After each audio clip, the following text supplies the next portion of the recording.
살리는 것은 영이니 육은 무익하니라. 제목으로 함께 하나님 말씀 받도록 하겠습니다. 오늘 드디어 요한복음 6장이 마무리가 되어집니다. 참 길었습니다.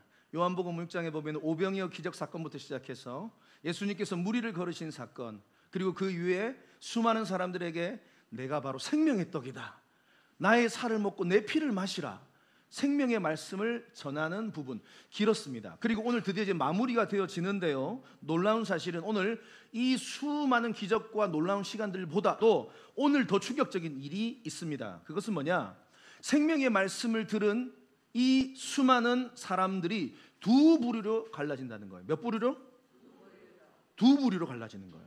생명의 떡을 먹고 예수를 믿고 이제 예수 곁에 딱 붙어 있는 사람들이 나오는 반면에, 생명의 떡 먹지 못하고 육신의 배부름만을 쫓던 사람들은 예수를 떠나갑니다.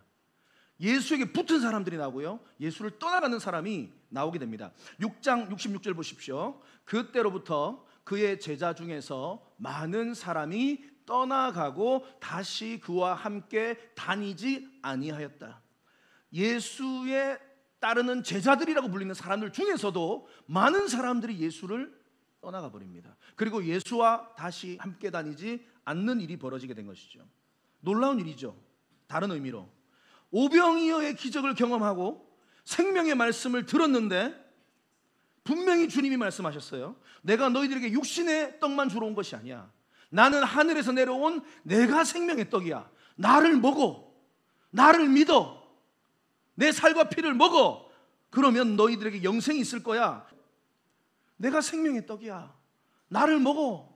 나를 먹어야지 너희들에게 영생이 있어, 구원이 있어, 천국 백성 될 수 있어, 이 땅에서도 천국을 경험할 수 있어 라고 말을 했는데, 어떻게 보면 이 놀라운 말씀을 듣고 사람들이 더 몰릴 줄 알았는데 사람들이 더 떠나가는 기현상이 벌어졌다. 소수만 남은 거예요. 여러분, 이게 뭔지 아세요? 이게 영적 세계예요. 무서운 말씀입니다. 생명의 말씀이 선포되고 있는데, 진리의 말씀이 선포되고 있는데 사람들은 떠나갑니다. 앞으로도 이러한 일들은 지금 주님 오실 때까지 더 심해질 겁니다. 자, 제 영적 레슨을 한번 살펴보겠습니다. 생명의 말씀이 선포될수록 믿음에서 떠나는 자들이 많아질 겁니다. 무서운 말씀입니다. 오늘 사실은 무서운 말씀이에요. 놀라운 말씀, 생명의 말씀이 선포되는데 주님의 재림이 가까울수록, 강단에서 생명의 말씀이 선포될수록 교회를 떠나가는 자들이 많을 겁니다. 예수를 떠나는 자들이 많을 겁니다. 다시 말하면 믿음에서 떠나 세상으로 가는 자들이 더 많아질 겁니다. 아이고, 오래 신앙생활 했는데요, 나 중직인데요, 다 필요 없어요. 점점 생명의 말씀이 선포될수록 이제는 예수를, 아까 말했잖아요, 제자들이 떠났다 그랬잖아요. 제자들이 떠났다. 여러분, 왜 예수를 이 사람들이 떠났을까요? 한 가지예요. 생명의 양식 대신 예수를 못 먹었기 때문에 그런 겁니다. 다시 말하면 예수를 진실로 못 믿은 거예요. 뭐라고요? 예수를 진실로 못 믿은 거예요. 예수가 하나님의 아들이라는 사실과 유일한 내 삶의 구원자라는 사실을 그들은 대충 믿은 거예요. 자기 믿고 싶은 대로 믿은 거예요. 여러분들은 꼭 분명히 진실로 믿으십시오. 예수는 하나님의 아들이십니다. 예수는 여러분들의 유일한 구원자이십니다. 예수만이 유일한 천국으로 가는 길입니다. 다른 것 없어요. 우리 미라클 교회는 그렇게 영생의 말씀이 선포될 때 예수에게 붙어있는 성도들만 있기를 바랍니다. 본인들이 믿은 거예요. 이들은 자기들이 믿고 싶은 대로 믿은 거예요. 그래서 예수를 떠났어요. 근데 전조 증상이 보입니다. 6장 60절에 보면 제자 중 여럿이 듣고 말합니다. 예수님의 말씀을 들었어요. 그런데 뭐라고 말하냐? 이 말씀은 뭐다? 어렵다. 예수님의 말씀이 뭐라고요? 어렵도다. 누가 들을 수 있을까 한데, 이런 말을 합니다. 예수께서 스스로 제자들이 이 말씀에 대하여 수군거리는 줄 아시고 이르시되 이 말이 너에게 걸림이 되냐 이렇게 물어봅니다. 여기서 보면 어렵다라고 이 사람들이 말을 하는데, 스클레로스라는 단어인데 이건 뭐냐면 딱딱하다 이 말이에요. 예수님의 말씀이 거칠고 딱딱하고 건조하다 이 말이에요. 그러니까 이 말은 다시 뒤집으면 이해는 됩니다. 이해는 되는데 받아들이기 어렵다 이 말이에요. 내가 수용하기 어렵다. 예수님의 말씀을 받아들이기 싫고 믿기 싫다. 주님은 내가 구세주다, 내가 생명의 떡이다, 나를 믿어다, 내가 유일한 구원자다 말하는데 그거 받아들이기 싫다 이 말이에요. 그게 바로 어렵다라는 의미인 것입니다. 그랬더니 예수님께서 그들의 수군거리는 소리를 듣고 뭐라고 물어보십니까? 예수님 아주 센시티브합니다. 항상 대중의 반응을 딱 보고 내가 너에게 했던 말, 이 말이 뭐라고요? 걸림이 되냐? 이렇게 물어봅니다. 우리 예수님, 난 성경 보면서 요즘 이런 말씀만 와닿는 것 같아. 여러분, 제 오늘 설교가 걸림이 됩니까? 이 말을 원어로 보면은 내가 너희를 기분 나쁘게 했느냐 이 말이에요. 내 말이 너희를 기분 나쁘게 했니? 이렇게 말한 거예요. 여러분 적용해 볼까요? 우리도 하나님의 말씀을 들을 때 그 말씀이 때로는 우리 마음에 불편하고 걸림이 되고 부담이 될 때가 있습니까 없습니까? 있습니다. 예. 물론 목회자가 뭐 말실수를 하고 좀 인격적인 결함 때문에 그런 모습을 보이는 것은 오케이. 그런데 정직하게 하나님의 말씀을 제가 선포하는데 그런데도 듣는데 불편한 게 분명히 느껴질 때가 있을 때 있습니다. 오늘 예수님도 마찬가지잖아요. 예수님이 설교하는데 불편해가지고 얼굴이 싹 흑빛으로 변한 거예요, 이 사람들이. 성경은 말합니다. 우리 마음에 이 불편한 이유 두 가지로 말하네. 첫 번째는 뭐냐면 중요합니다. 히브리서 4장 12절에 보면 하나님의 말씀이 검이래요. 하나님의 말씀이 살아있는 칼이래요. 그래서 그 말씀이 살아있어서 활력, 무브먼트, 움직임이 있어서 어떤 검보다도 예리해서 우리의 혼과 영과 관절과 골수를 찔러버린대요. 그러니까 말씀이 여러분을 찌르니까 불편한 거예요. 이해가 되십니까? 찔렸다. 오늘 말씀을 듣는데 여러분 마음에 찔리십니까? 아직 안 찔렸어요. 뒤에 많이 찔릴 겁니다. 이제 지금 이제 서론이기 때문에 말씀이 검이다 이 말이에요. 검. 말씀이요. 이게 글자 활자 그냥 활자가 아니에요. 지금 움직이는 거예요. 성령을 통해 움직여서 여러분 심령을 찔러버린다 이 말이에요. 찔러버리는 심령, 우리 죄를 찔러버린. 그러니까 불편해요. 불편해. 두 번째, 왜 불편한가? 또 갈라디아서 5장 17절에 보면 육체의 소욕은 성령을 거스르고 성령은 육체를 거스른다. 이 말은 무슨 말이에요? 우리가 예수 그리스도를 믿으면 내 안에 성령님이 계시는데, 자, 하지만 여전히 죄성이 있어. 옛사람이 있어. 그게 육신의 소욕이, 육체의 소욕이 있어요. 소욕은 무슨 말이냐? 하고자 하는 바예요. 그러니까 우리의 옛사람이 하고자 하는 바가 있어. 날마다 정욕을 쫓고 싶어. 날마다 탐욕을 쫓고 싶어. 날마다 미움을 가지고 싶어. 날마다 쾌락과 이런 것들을 쫓고 싶어. 이게 우리 육신의 소욕이잖아요. 여러분 이번에도 육신의 소욕이 계속 여러분들을 잡아먹으려고 하는 거예요. 그런데 동시에 우리의 마음에는 성령님이 계십니다.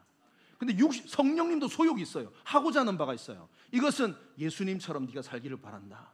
네가 용서하기를 바란다. 네가 축복의 말만 하기를 바란다. 네가 믿음으로 살기를 바란다. 그 두 마음이 싸우는 거예요. 이제 말씀이 들어오면 싸워. 이제 말씀이 안 들어오면 안 싸워. 왜? 계속 100% 육체 소욕에만 끌려다니기 때문에 편안합니다. 죄를 지어도 편안합니다. 왜? 전혀 거리낌이 없어요. 그런데 내 안에 진짜 예수 그리스도를 믿고 성령이 계시면 이 두 마음이 싸우는 거예요. 이제 거스른다. 이 둘이 서로 대적함으로 너희가 원하는 것을 하지 못하게 하려 함이라. 그러니까 얘는 요거 못하게 하고 얘는 요걸 못하게 하려고 하는 거예요. 그것 때문에 우리의 마음이 불편해요. 자, 그렇게 불편하면 두 가지 반응이 나온다고 그랬죠. 마음이 말씀을 통해서 찔림을 받았어요. 그리고 이렇게 움직여요. 그러면 자, 한쪽은 어떻게 되고 이 말씀을 찔리면 그 자리를 떠나가는 사람이 있어요. 잘 들으세요. 말씀이 찔리면 믿음에서 떠나가는 사람 반드시 있어요. 안타깝지만 있어요. 불편하거든. 자꾸 말씀 듣기 싫거든. 자꾸 나한테 목사님 표적 설교하지 마세요. 저는 표적 설교한 적이 없어요. 여러분 오해하지 마세요. 저는 누구도 표적 설교한 적 없어요. 성령이 찌르는 거예요. 그 찔리니까 아파. 내 죄가 자꾸 드러나거든. 내가 이번 주에 육체의 소욕을 계속 따랐거든. 안 들켰거든. 근데 아주 따랐거든. 그게 자꾸 불편해. 성령님께서. 그러니까 떠나는 사람이 있어요. 근데 또 다른 사람은 그 찔림 앞에 회개하는 사람이 있어요. 여러분 이게 가장 복된 인생인 줄 믿습니다. 이게 복이에요. 자, 그런 사람들을 소개하겠습니다. 사도행전 2장에 보면은 베드로가 성령에 충만해서 예루살렘에 온 그 수많은 순례자들에게 설교를 합니다. 그때 사람들이 반응이 어떠냐면 그들이 이 말을 듣고 마음에 뭐요? 마음이 찔리는 거예요. 말씀으로 찔리는 거예요. 베드로와 다른 사도들에게 물어 이르되 그 다음에 반응이 뭐예요? 형제들아 우리가 어떻게 할까? 회개가 터져나와요. 아, 나의 죄가 보이는 거예요. 아, 나의 더러움이 보이는 거예요. 그래서 어떻게 할까? 그리고 나서 베드로가 말 회개하고 성령을 받으라 이렇게 말합니다. 할렐루야. 여러분, 이거예요. 이거 찔렸을 때에 회개한다. 이건 이 세상에서 제가 봤을 때 가장 복된 사람이에요. 가장 복된 사람. 어쩔 수 없어요. 이거는. 우리 지난주 큐티 하신 분들 기억나실 겁니다. 창세기 38장 유다 기억납니까? 큐티 하신 분들 아멘. 유다 야곱의 12아들 중에 네 번째 아들 유다가 자기 형제들과 모의해가지고 요셉 11번째 아들을 팔아버렸잖아요. 애굽으로 노예로 팔아버렸어. 양심의 가책이 심했어요. 그리고 자기가 형제들과 떨어져가지고 혼자 죄악의 도성으로 가서 거기서 삽니다. 그리고 아들들을 낳습니다. 그런데 어떻게 하다 보니까 며느리가 왔는데 첫째 아들이 죽고 둘째 아들이 죽고 해가지고 셋째 아들한테 이 다말, 세 번째 이 다말을 셀라에게 주지 않습니다. 그래서 작전을 짜가지고 자기의 시아버지가 우리 동네에 왔을 때 다 꼬셔가지고 자기 시아버지하고 관계를 맺습니다. 자기가 창녀처럼 옷차림을 해가지고. 그런데 이제 그 다말의 중심에는 생명을 이어가려고 하는 그런 또 좋은 의미가 있었습니다.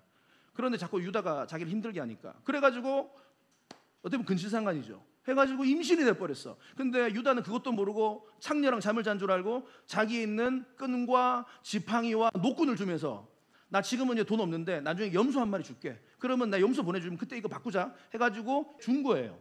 그래가지고 나중에 이제 자기 며느리가 임신했다는 소식을 들어요. 그래가지고 유다는 상상도 못했지. 자기 며느리가 그래가지고 불태워 죽이려고 데리고 왔는데 알고 봤더니 그 애가 누구예요? 자기 뭐 영화의 한 장면이 이게. 여러분 성경 이런 것도 다 기록하고 있어요. 그래가지고 너무 뻥치잖아요. 너 왜 나 속였어? 이렇게 할 수 있다 이 말이에요. 그런데 그 도장과 지팡이와 끈을 탁 다말이 죽이려고 한 유다에게 딱 보여줍니다. 보소서. 이 보소서라는 단어가요, 요셉을 팔고 요셉의 옷에 피를 묻혀가지고 아버지 야곱에게 할 때 보소서랑 똑같은 원어예요. 그러니까 유다가 충격을 받은 거지. 아, 이건 하나님의 말씀이구나. 하나님이 나를 깨닫게 하구나. 그리고 그곳에서 그 다말의 이야기를 듣고 이 말이 하나님의 말씀이구나라는 것을 깨닫게 됩니다. 그리고 나서 그 자리에서 그가 회개가 나와요. 창세기 38장 26절에 보면 유다가 그것들을 알아보고 이르되 그는 나보다 옳다. 공식적으로 자기의 잘못을 인정합니다. 내가 틀렸다. 저 여자가 옳다. 며느리가 옳았다. 내가 그를 내 아들이 셀라에게 주지 아니하였음이로다 하고 다시는 그를 가까이 하리라. 그러니까 철저한 말씀에 찔렸을 때 유다는 놀라운 사람이에요. 회개하고 자기의 삶을 인정하고 죄에서 돌아서 버립니다. 두 번 다시 같은 죄를 범죄하지 않습니다. 여러분 이러한 회개의 은혜가 여러분들에게 있기를 바랍니다.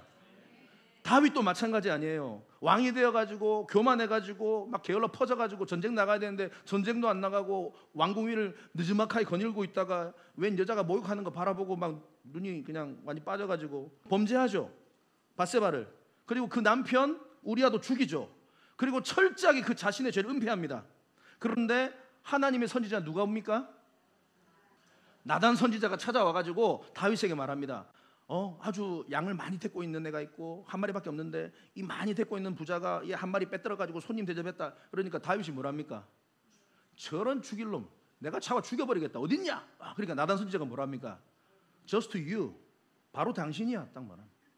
자, 그러면 다윗이 왕입니다. 이 나단 얼마든지 죽여버릴 수 있어요. 죽이고 자기 죄 은폐할 수 있어요. 그 밧세바를 범하고 그 나단이 찾아올 때까지 그 역사학자들과 신학자들이 연구해 본 바는 한 10개월 됩니다. 엄청난 긴 시간이에요. 그 거의 1년 가까이를 다윗은 은폐한 거예요. 이 끝까지 지금 조작하고 있는 거예요, 다윗은. 그런데 다윗과 사울 왕의 결정적 차이가 바로 그거예요. 나단 선지자 그렇게 했을 때 다윗은 어떻게 합니까? 그 자리에 무릎 꿇어버립니다. 무릎 꿇고 저 자리에서 내가 죄인입니다 하고 회개해 버립니다. 여러분 이게 다윗과 사울 왕의 결정적 차이라는 거예요. 여러분 진짜 축복이 뭔지 아세요? 오늘도 마찬가지입니다. 말씀이 여러분들의 심령을 찌르면 무시하고 사울 왕처럼 모르겠다 그냥 가버리지 말고 다윗처럼 무릎 꿇고 회개하는 은혜가 있기를 바랍니다. 이게 진짜 축복이고 이게 진짜 구원의 길로 가는 통로예요. 반면에 말씀의 칼이 찔렸지만 불편하고 거부하고 주님을 떠나갔던 사람들 좀 얘기를 좀 몇 명 해드릴게요. 누구예요? 가인입니다. 가인. 동생 아벨을 죽였어요.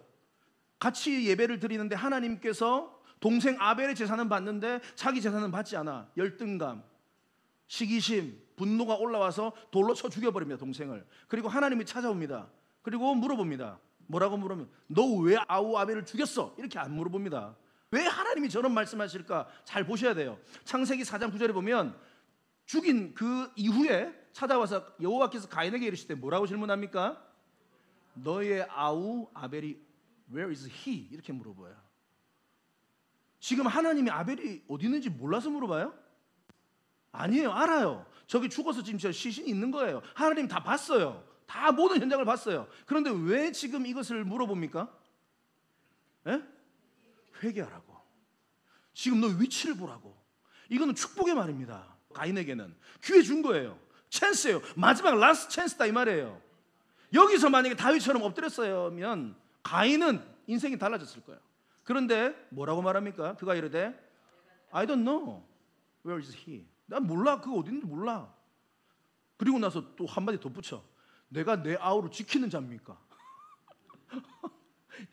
가인이 그러니까 이게 죄인의 특성이에요. 아무리 죄를 얘기를 해줘도 끝까지 자기가 옳다고 말해. 그리고 나 어쩔 수 없었다고 말해. 그리고 자기를 합리화하면서 계속 얘기해요. 이게 인간의 죄성의 악함이에요. 어쩔 수 없어. 저렇게 해가지고 동생을 죽여버린 거예요. 또 한 사람 더 가룟 유다. 예수님이 12제자 중에 뽑은 정말 어떻게 보면은 엘리트 아닙니까? 그런데 예수님께서 그와 3년간 사역하면서 계속 예수님께서 수시로 말합니다. 나를 팔자가 여기 있다. 여기 마귀가 한 마리 있다. 나와 떡 반죽 그릇에 손을 넣는 그 사람이 나를 팔 것이다. 여러 차례 말합니다. 다시 말하면 가룟 유다는 분명히 찔렸을 거야. 그럼에도 어떻게 했습니까? 오늘 말씀 후반부에도 있어요. 이 중에 마귀가 한 마리 있다 이런 말합니다. 그런데 무시하고 예수님을 얼마에 팝니까? 은 30개 팔아버립니다. 은 30개면 얼마 정도냐면 현재 하나로 따지면 1200만 원 됩니다. 1200만 원에 팔아버렸어요. 예수를. 사진 와서 내가 그에 대고 볼에 뽀뽀하는 자가 예수입니다. 밤에 와가지고 군인들과 함께 예수를 잡아가도록 도와주죠. 그리고 나서 어떻게 합니까? 그의 마음에 완전히 이제 폭풍이 붑니다. 아, 내가 잘못한 것 같아. 아, 내가 이렇게 잘못한 것 같아. 후회합니다. 후회. 뭐라고요? 후회한다고. 내가 잘못했다고. 후회. 그러면 이제 그게 찔렸어. 그럼 어떻게 해야 돼? 그 다음에 가룟 유다 어떻게 움직여야 돼요? 아, 예수님께서 와야죠. 아니면 주님 앞에 엎드려야죠. 내가 죄인이라고, 내가 잘못했다고 용서해달라고. 그런데 그는 어디로 달려가냐? 산으로 달려가요. 산으로 달려가서 나무에다 줄을 걸고 목매달아 죽어요. 후회는 한다 이 말이야. 내가 잘못했어. 그리고 대제사장들이 찾아가서 은 30개 다시 집어 던져버려요. 미안하다, 내가 잘못했다 하면서. 그리고 나서 회개로 가야 되는데 회개가 아니라 죽음으로 자살로 가버렸어. 여러분 기억하세요. 가룟 유다가 3년 동안 예수님 따라다니면서 제일 많이 기적을 경험했던 사람이 가룟 유다입니다. 무리를 걷는 것도, 오병이어도, 병자를 낫는 것도, 죽은 자를 살리는 것도, 그 모든 현장에 가룟 유다 다 있었어요. 그럼에도 불구하고 마지막에는 마음에 찔렸는데, 말씀에 찔렸는데 자살을 해버려요. 그래서 오늘 말씀이 무섭다 이 말이에요. 여러분들의 말씀이 찔릴 때 제발 믿음에서 떠나거나 예수를 떠나거나 여러분 생각대로 가지 마시고 예수 옆에 붙어 있으시길 바랍니다. 이거예요. 자 보세요. 오늘 영적인 레슨입니다. 말씀의 칼이 찔릴 때 예수를 떠나지 말고 뭐 하시라? 회개하셔야 돼요. 성령님께서 여러분들을 찌르는 건 축복이에요. 여러분들 잘 안 들키잖아요. 다른 사람들한테 잘 안 들키잖아. 내가 어디 간 거, 나 어디 뭐 했던 거. 여러분 다른 사람들한테 잘 얘기하잖아. 주님 다 알고 있어요. 말씀을 찔릴 때 떠나지 말고 회개하세요. 우리가 병자라고 볼 수 있는 거죠. 병자가 병원에 입원했습니다. 근데 친구가 왔어요. 그래 친구가 말하는 거야. 야 금방 나을 거야. 잘 될 거야. 그럼 기분은 좋아요 안 좋아요? 대책 있는 말이에요? 대책 없는 말이에요? 대책이 없는 말이야. 의사가 찾아왔어. 지금 무슨 약 먹어야 됩니다. 그리고 앞으로 저기 술 먹으면 안 됩니다. 고기 먹으면 안 됩니다. 무슨 치료 이렇게 받아야 됩니다. 힘들겠지만 이 시간 보내야 됩니다. 그 말이 소망입니다. 오늘 여러분들에게 이 말이 여러분들의 소망이 되기를 바랍니다. 주위에서 돌아서야 돼요. 그래야지 진짜 구원받은 백성이에요. 자, 찔릴 때 어떻게 말하냐? 자, 따라하세요. 주님 불편합니다. 주님 이 말씀이 불편합니다. 아픕니다. 듣고 싶지 않습니다. 그러나, 자 따라, 그러나 나를 치료해 주세요. 나를 수술해 주세요. 나를 고쳐 주세요. 나를 살려 주세요. 이 고백하는 사람이 진짜 복된 사람이에요. 아멘. 오늘도 말씀에 찔리면 오늘도 회개하세요. 조금 있다가 말씀 듣고 우리 찬양하고 기도할 때, 주여 내 죄가 아무도 모를 줄 알았는데 오늘 말씀에 찔렸네요. 용서해 주세요 주님. 다른 사람 보니까 큰 소리 하면 안 되겠다. 야, 조용히 하자. 야, 어떻게 하노? 이거 제일 안타까워. 하나 안 돼. 그래서 오늘 말씀의 결론이 뭐냐? 요한복음 6장 63절, 살리는 것은 영이니 육은 무익하다. 여러분들을 진짜 살리는 것은 성령의 역사인 줄 믿습니다. 성령이 역사하면 살고요. 여러분 육신을 위해서 아무리 가꿔보십시오, 아무리 운동하고 아무리 약 먹어보십시오, 육신은 여러분들을 구원 못해요. 여러분들을 살리는 것은 성령인 줄 믿습니다. 아무리 내가 장로, 권사, 집사라도 중직이라도 다 필요 없어요. 성령의 역사가 있어야지만 진짜가 되는 거예요. 한국 교회가 지금 왜 이렇게 어려운 줄 아세요? 교회는 막 궁궐처럼 짓고 막 프로그램은 어마어마하고 뭐 돈은 엄청나게 해도 왜? 안에 성령이 없으니까. 살리는 것은 영이니 육은 무익하니라. 아무리 프로그램 붙잡고 살아봐, 안 돼. 성령이 역사해야 된다 이 말입니다. 성령의 역사가 있었던 한 도시를 소개하겠습니다. 바로 과테말라의 산악도시인 알모롱가라는 도시입니다. 산악도시예요. 과테말라 한 2만 명 정도의 사람들이 사는 도시인데 30년 전만 해도 기독교 연구가 0%입니다. 아무도 예수를 안 믿었어요. 너무나 가난했고 폭력이 난무했고 온 도시가 술에 쪄들었고 담배, 마약, 매춘, 강도, 감옥이 무려 저 작은 도시에 4개나 있었어요. 큰 감옥이. 그 도시가 온통 믿는 신이 뭐냐? 마시몽. 들어보셨어요 혹시? 혹시 여러분들 집에 있는 거 아니야? 한번 검사를 하러 가야겠네. 뭐라, 신 이름이 뭐라고요?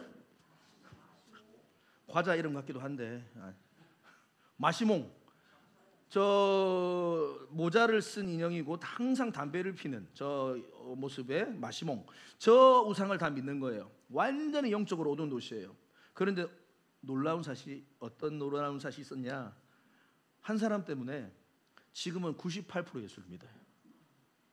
폭력이 사라지고 깨끗하고 은혜로운 도시가 되었습니다. 36곳의 술집 중에 33곳이 문을 닫고요, 늘 만원이었던 교도소 4곳이 전부 다 문을 닫았습니다. 그리고 그 교도소가 주민행사장, 결혼 피로연, 결혼식장으로 쓰여졌어요. 알코올 중독자들이 거의 다 사라졌어요. 가정들이 회복됐어요. 바로 그 이유가 뭐냐? 이 도시를 위해 목숨을 걸고 기도하고 복음을 전했던 마리아노 목사님 한 사람 때문에 그래요. 누구라고요? 마리아노 목사님. 여러분 좀 한번 꼭 검색해 보세요. 리스카우체. 마리아노 목사님이 생명을 걸고 저 도시에서 성령에 붙들려서 복음을 전하고 예수를 전했습니다. 그 사람도 예수를 안 믿던 사람이에요. 그런데 하나님의 음성을 들은 거예요.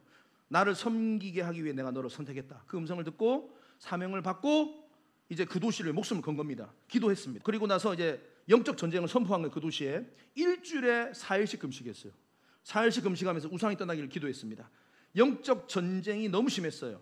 조금씩 자기 교회로 성도들이 오면 그 교인들이 되면은 그 도시 사람들이 먹을 것을 팔지 않습니다. 괴롭힙니다. 오히려 교회를 찾아가서 예배를 중단시키고 교회 앞에서 마술을 이렇게 행했습니다. 그리고 특별히 어느 날 폭력배들이 이 마리아노 목사님을 잡아서 저 산으로 끌고 갔습니다. 그리고 손을 묶고 입을 벌리려 해가지고 총구를 입에 넣고, 너 예수를 자꾸 전할래? 너 자꾸 예수 믿을래? 자꾸 사람들 이렇게 우리 건드릴래? 그러면 너 죽는다 하고 입에 총을 넣고 이제 쏘려고 한 거예요. 마리아노 목사님 기도했습니다. 주님께서 역사해 주시옵소서. 근데 어떤 일이 벌어지냐? 총구를 당겼는데 총이 안 나가. 계속 당겼는데 총이 안 나가. 거기 있던 폭력배들이 다 겁을 먹고 도망간 거예요. 실제 간증을 들어보세요. 나중에 마리아노 목사님. 그리고 귀신들이 떠나갑니다. 병자들이 낫습니다. 그리고 도시들이 점점 사람들이 예수를 믿기 시작합니다. 그리고 자기를 괴롭혔던 그 깡패들이 나중에 목회자가 돼버려요. 목회자가 돼요. 그리고 더 놀라운 사실은 그 저주받은 땅, 황폐한 작물이 안 자랐어요. 그런데 갑자기 옥토로 바뀌어가지고 이 작물들이 막 미치듯이 자라기 시작했어요.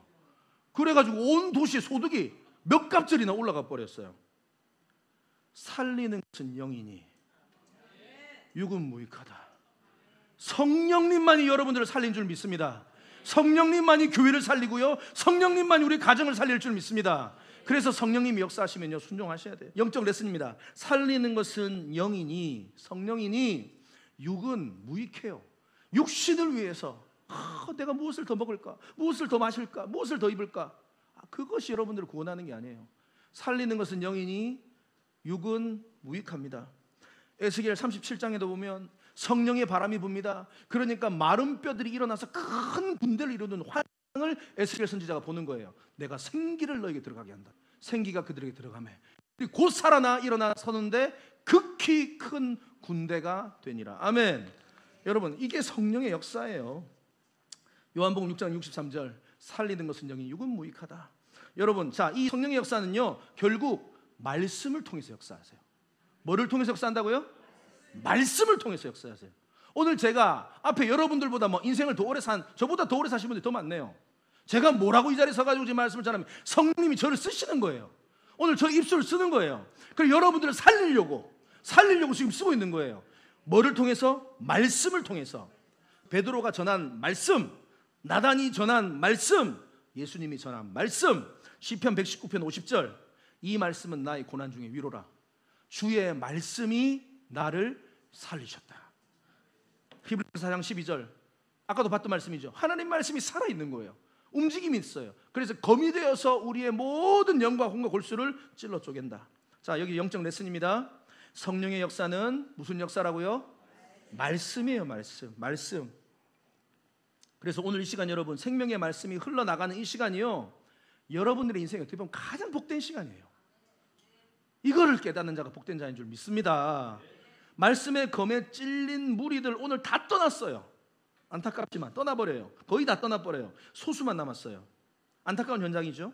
예수님이 그 12제자에게 아까 질문을 했죠. 6장 67절에 보면 너희도 가르느냐, 너희도 가겠느냐. 여러분, 말세가 되면 점점 믿음에서 떠나고 사람들이 떠납니다. 저 전도할 때 이거 많이 느껴요. 전도할 때, 예전에 10년 전 전도할 때, 20년 전 전도할 때보다 지금 전도하면 예수를 아예 자체를 모르는 사람도 많고 교회를 자체를 몰라. 특히 우리 아이들 교회 한 번도 안 가본 애들이 10명 중에 내가 봤을 때 7명, 8명은 돼야 되는 것 같아. 점점 믿음에서 떠나, 예수에서 떠납니다. 여러분, 오늘 이 질문이 저와 여러분들에게 하시는 말씀. 여러분도 생명의 말씀이 떨어지면 너희들도 가려느냐? 왜 대답이 없어요? 너희도 가려느냐? 그때 우리가 이렇게 대답해야 돼요. 68절, 시몬 베드로가 대답하되 주여, 영생의 말씀이 주께 있는데 우리가 누구에게 가겠습니까? 아멘. 영생의 말씀이 여기 있는데 우리가 어디로 가겠습니까? 주여, 저희들은 다 떠나도 주님을 떠나지 않겠습니다. 주님은 내 삶의 주인이시오. 주님은 하나님의 아들이시오. 주님은 내 삶의 유일한 구원자이시오. 주님은 유일한 나의 생명의 떡이니 내가 어디로 가겠습니까? 아멘, 아멘. 영적 레슨입니다. 영생의 말씀이 있는 곳에 끝까지 머무르시기를 바랍니다. 영생의 말씀이 있는 곳에 끝까지 머무르셔야 돼요. 무리들은 영생의 말씀 되신 예수를 거부하고 떠나버리고, 베드로는 영생의 말씀 되신 예수를 붙들었어요. 믿었어요. 여러분, 그거 기억하셔야 돼요. 근데 베드로가 예수님의 말씀을 다 깨닫고 이해해서 예수님 옆에 머무른 거 아니에요. 다 이해 못했어요. 그런데 베드로는 뭘 믿었는가? 주님을 그냥 믿은 거예요. 예수를 믿은 거예요. 저분이 하신 말씀 지금 내가 다 이해하지 못해도, 다시 말하면 오늘 이 시간에도 여러분들이 오늘 제 말씀을 다 이해하지 못해도 오늘 성령님께서 이성현 목사를 들어서 생명의 말씀을 전하고 있구나, 이걸 믿으면 된다 이 말이에요. 그러면 떠나지 마시라 이 말이에요. 주님 믿습니다. 주님 믿습니다. 우리 미라클 교회는 생명의 말씀이 선포되는 교회인 줄 믿습니다. 예수를 떠난 무리들, 예수께 남은 베드로, 이게 뭐냐? 이게 바로 알곡과 가라지입니다. 뭐라고요? 이게 알곡과 가라지예요. 다윗과 가룟유다예요. 베드로의 놀라운 고백을 들은 예수님의 마음은 어땠을까요? 좋았겠죠. 위로가 됐겠죠. 감동이 됐겠죠. 그런데 그 예수님은 그 감동되는 자리에서도 영안을 열어서 거기 있는 무리들을 보고 있어요. 그리고 안타까운 예언을 하나 하세요. 그게 뭐냐? 요한복음 6장 70절 12명 중에 한 사람이 나를 팔 거다 이런 얘기를 해요. 예수께서 대답하시되 내가 너희 12를 택하지 아니하였느냐? 그러나 너희 중에 한 사람은 뭐다? 나는 이래 성경이 진짜라고 봅니다. 지금 분위기 좋잖아요. 계속 가야지. 근데 갑자기 산통 깨는 말 하시네. 딱 보고 야 고맙다. 너희들은 남아줬구나. 그런데 누구라고 한 명은 마귀가 그 사이에 끼 있는 거예요. 이거 무서운 말이에요, 여러분. 충격적인 말씀이에요. 지금 어떻게 보면 이 현장은 가라지들은 다 떠났다고 지금 생각하는 그런 현장입니다. 맞아요? 안 맞아요? 가라지들은 다 떠났고 알곡만 남아 있다라고 생각하는 그 현장인데 그 은혜의 현장 속에서도 가라지는 또 있네. 마귀가 또 있네. 마귀가 가룟 유다 영혼을 딱 붙잡고 딱 뒤에 숨어가지고 또 있네. 이 마귀가 대단합니다. 와, 이 마귀는 엄청난 위장술의 대가입니다. 광명의 천사로 가장한다 성경이 말합니다. 고린도서 11장 14절에 보면 사탄도, 이 사탄, 마귀, 이 같은 단어라고 보시면 됩니다. 이게 하나 히브리어고 헬라어예요. 같은 단어라고 보시면 사탄, 마귀. 하지만 귀신은 좀 달라요. 귀신은 사탄과 마귀의 졸개들입니다. 이렇게만 이해하시면 돼요. 아시겠죠? 일단 사탄과 마귀는 같은 단어고 귀신은 얘 졸개들이에요. 그런데 이 사탄도 자기를 광명의 빛나는 천사로 뭐 한다고요? 변장한다 이 말이에요. 여러분 사단이 얼마나 똑똑한지 아셔야 돼요, 여러분. 얼마나 강한지. 오늘 말씀의 현장에 보면 그 무리들을 다 떠나게 한 것도 마귀예요. 다 포섭한 거지. 생명의 말씀을 때문에 그 마음을 불편하게 하고 다 떠나가게 한 거지. 그리고 그 중에 한 명 지금 딱 가룟 유다도 붙잡고 있는 거지. 예수를 팔려고 딱 붙잡고 있는 거죠. 사실은 마귀가 베드로도 포섭하려고 했잖아요. 마태복음 16장에 보면은 예수님께서 말씀하십니다. 아, 내가 이제 십자가를 지러 가야 된다. 온 인류의 죄를 지러 내가 가야 된다. 십자가로. 그러니까 베드로가 뭐라고 말합니까? 주여, 잘 가세요. 이렇게 했어요? 어떻게 했어요? 가지 마세요. 무슨 우리 스승님이 죽으면 안 되죠. 당연히 안 되지. 내가 끝까지 보호하겠습니다. 내가 다른 놈들 다 떠나가더라도 난 끝까지 보호하겠습니다. 이렇게 말하잖아요. 그러니까 예수님이 뭘 하십니까? 너무 감동받아가지고 고맙다 베드로. 네 뿌이 없다. 베드로 이렇게 말했어요? 뭐라고 했어요? 그 다음 말씀 보세요. 마태복음 16장 23절. 사탄아 물러가라. 예수님은 엄청 영적이세요. 여러분 이런 영안이 있기를 바랍니다. 그 상황에도 감정에 휘둘리잖아요. 저 같으면 약간은 좀 휘둘렸을 것 같아. 베드로 니밖에 없네. 고맙네. 베드로 내가 맛있는 거 사줄게 가자. 이렇게 할 것 같아. 근데 예수님 그렇게 하잖아. 사탄아 물러가라. 다시 말하면 그 당시에 베드로는 사단의 영향을 받고 있었다 이 말이에요. 그러니까 베드로는 사탄 소리 들은 거예요. 그리고 가룟 유다도 사탄의 영향을 받았어요. 근데 둘 다 영향을 받았는데 한쪽은 베드로는 회개하고 다시 돌아서 주님의 쓰임 받았고 가룟 유다는 자살하러 간 거예요. 종이 한 장 차이, 종이 한 장 차이. 저 뒤에 보면은 사탄아 내 뒤로 물러가라 하면서 너는 나를 넘어지게 한다 이러면서 기가 막히게 말씀하십니다. 네가 하나님의 일은 생각하지 아니하고 넌 사람의 일을 생각하는 거 이런 말합니다. 지금 베드로가 하는 행동을 보시면 하나님의 일을 하는 것처럼 보인다 이 말이에요. 얼마나 아름다워요. 보호해 주겠습니다 예수님. 이거 그 모든 다른 제자들도 다 동의해 버린 거야. 야 맞아 멋있네. 베드로 말이 맞아. 거의 다 분위기가 넘어갔다 이 말이에요. 그런데 그게 주님의 눈에 무슨 일이라고요? 사람의 일이에요. 그래서 무리를 믿으면 안 돼. 사람의 이런 대중을 믿으면 안 돼요. 이게 무슨 하나님의 일을 자기들은 하나님의 일을 한다고 말한단 말이에요. 그런데 실제적으로 저들이 하고 있는 일은 뭐예요? 사람의 일이에요. 그래서 영적인 리더자는 이거 반드시 필요한 거예요. 여러분의 가정의 리더자들은 반드시 필요한 거예요.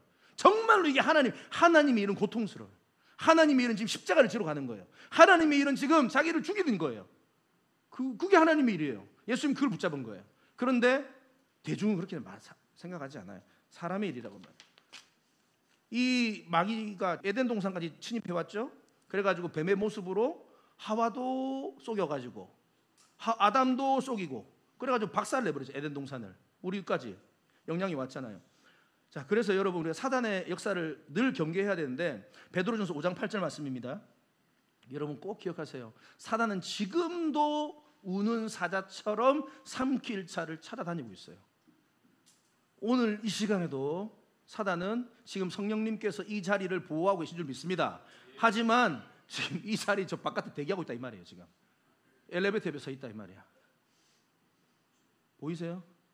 이제 나오기만 나와봐라. 나오기만 나와봐라. 딱 대기하고 있어. 우는 사자, 저 우는 사자가 배고파서 우는 사자를 말하는 거예요. 배고파서 우는 사자 만나봐야 되는데, 그죠? 우리도 아프리카 한번 갑시다. 예, 우는 사자를 만나봐야 얼마나 얘가 미쳐가지고 날뛰는지를 우리가 봐야 되는데, 우는 사자처럼 여러분들 삼키려고 근신하러 깨어라. 성령으로 깨어있으라. 그래서 오늘 제가 조금만 말씀해드리고 마칠게요. 뭐냐면 성경을 잘 보셔야 되는데 우리의 그럼 구원이 지금 변경될 수 있나? 이런 생각이 든다 이 말이죠. 맞죠? 우리가 나 하나님 예수 믿고 나 구원 받았는데 그럼 나 잡아먹힐 수도 있나? 이 말이야. 이렇게 생각 들지 않으세요? 말씀을 읽다 보면. 그래서 우리의 구원이 우리의 행위와 관계가 되어 있는 건 아니냐 이런 생각이 들 수 있어요 없어요? 있잖아요. 내가 똑바로 못하면, 내가 근신하지 못하고 깨어서 기도하지 못하고 날마다 죄악 가운데 살면 나 잡아먹히는 거 아니야? 나 지옥 가는 거 아니야? 이런 생각 들 수 있어요. 그런데요, 우리의 구원이 행위에 달려 있다고 절대로 오해하시면 안 됩니다. 이게 어디 교리냐? 천주교 교리예요. 우리의 행위가 구원에 영향이 가는 거예요. 우리 행위에 따라 천국 가기도 하고 지옥 가는 거예요. 행위예요, 행위. 또 어디예요? 교단으로 보면 감리교가 그래요.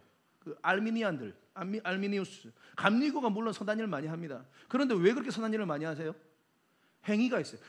자기의 행위 50%, 선행 50%, 하나님의 은혜 50%. 이게 합쳐져야지 구원받는 거예요, 감리교는. 물론 존 웨슬리 목사님 저는 너무 좋아합니다. 이 목사님께서 쓴 주석도 제가 많이 봤고요. 다 저 공부했는데 이 목사님에 대해 폄훼하는 거 아닙니다. 감리교 참 멋진 부분 많습니다. 그런데 너무 행위를 강조를 많이 해요. 왜냐하면 거기 구원이 다 달려있다고 말을 하기 때문에. 그러니까 불안한 거지. 지금 살아도 불안한 거예요. 내가 가지 말아야 될 곳에 가고 내가 만나지 말아야 될 사람을 만나고 그러면 이제 그 다음부터 불안해서 잠을 못 자. 감리교 사람들은. 알았어요 여러분? 천주교는 잠을 못 자요. 그래서 더 많이 헌금하는 거예요 천주교는. 왜냐? 그렇게 해야지 나도 구원받고 연옥에 있는 우리 아빠도 구원을 받아. 이 연옥까지 연결이 돼 있는 거예요. 이 행위 구원이. 그러니까 근데 우리 기독교는 이게 아니에요. 개신교, 기독교라고 정확히 엄밀히 말하면 개신교입니다. 개혁신학. 기독교는 감리교 뭐 다 포함이더라고. 다 포함 말고 개신교. 우리 개신교는 절대로 그렇게 보시면 안 됩니다. 자, 우리의 구원은요 전적인 하나님의 주권. 따라 하나님의 주권. 하나님의 주권이에요. 그게 에베소서 1장 4절과 5절 말씀입니다. 창세 전에, 다시 말하면 이 우주가 지구가 만들어지기도 전에 예수 안에서 우리를 뭐 하셨다고요? 택하셨대요. 그러니까 우리가 행위를 뭐 하기도 전에 우리는 이미 택함 받은 사람들이다 이 말이에요. 놀랍죠? 5절에도 뭐라고 나왔어요? 그 기쁘신 뜻대로, 하나님의 기쁘신 뜻대로 우리를 뭐 했다고요? 예정하셨대요. 행위랑 상관이 없다 이 말이에요. 이해가 되십니까? 여기서 나오는 개혁주의 조직신학 개념이 뭐냐면 예정론. 따라서 예정론. 우리의 구원을 주님이 예정하셨다. 예정론. 그런데 문제가 뭐냐? 이 예정론을 한국의 개신교들도 기독교도 너무 여기만 붙들었어요. 예정론만 붙들면 어떤 일이 벌어지는지 아세요? 행위가 약해져요. 행위가 약해진다고. 왜냐? 난 이미 구원받았어. 내가 무슨 짓을 해도 난 천국 가. 맞아요 안 맞아요? 그러면 내가 행위가 열심히 할 필요가 있어 없어요? 내가 피 흘리기까지 죄와 싸울 필요가 있어 없어요? 왜? 나 구원받았는데 죄만 지어도 뭐 나. 그리고 나서 뭐 나는 예수를 닮아가야 돼. 성령의 9가지 열매를 맺어야 돼. 이거 해야 돼 말아야 돼요? 안 해. 할 필요. 예정론이 나 구원받았는데 할렐루야. 안 그래요? 이런 생각이 든다고요. 한국교회가 이렇게 와버렸어. 거의 한 80년 동안 이렇게 와버려요. 예정론만 너무 강조가 돼버린 거예요. 절대로 이게 성경을 건강하게 보지 못하는 겁니다. 성경은 항상 균형 있게 봐야 돼요. 뭐라고요? 동전의 양면을 봐야 된다고요. 한쪽만 강조하면 뭐가 되냐? 구원파가 돼요. 그 사람들은 한 번 구원받으면 그 구원이 취소가 안 된다. 그러니까 그것에 가지고 이제 사람들을 현혹시키는 거지.